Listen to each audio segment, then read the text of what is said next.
Welcome back. It might be -17 feeling like outside, but Jim has made it to our studio. We're here to talk about some retirement advice. So here's a viewer question. Here we go. Okay. A viewer asked, Jim, we have had an after holiday family meeting, as you suggested last week. My sister wants to move mom and her home now. We talked about some pros and cons, but what are things that we need to make sure we consider? Well, this is a very important question because so many people become faced with this scenario, and I remind people throughout the year to do those home assessments if well before the time for that to happen, to make sure, if this is your plan, that your safety issues in the home are accommodating. And so, but for many people, renovating a home or adding on a space to accommodate mom or dad or whoever, grandparents, that's the easy part.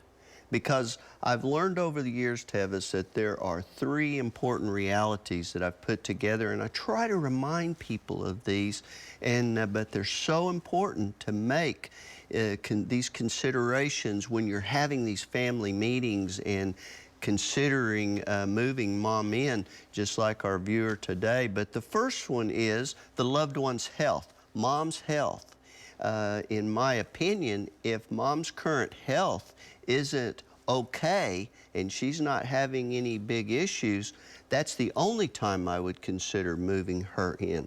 If her health is declining, I think it's important to consult her physicians and get their opinion on this, because the second important reality that ends up happening is the caregiver's health, and we're talking about your health, and depending on your age and all, I can't tell you how many times a spouse takes care of an unhealthy spouse and their health declines at a much quicker rate than the unhealthy spouse, and then it ends up being bad altogether.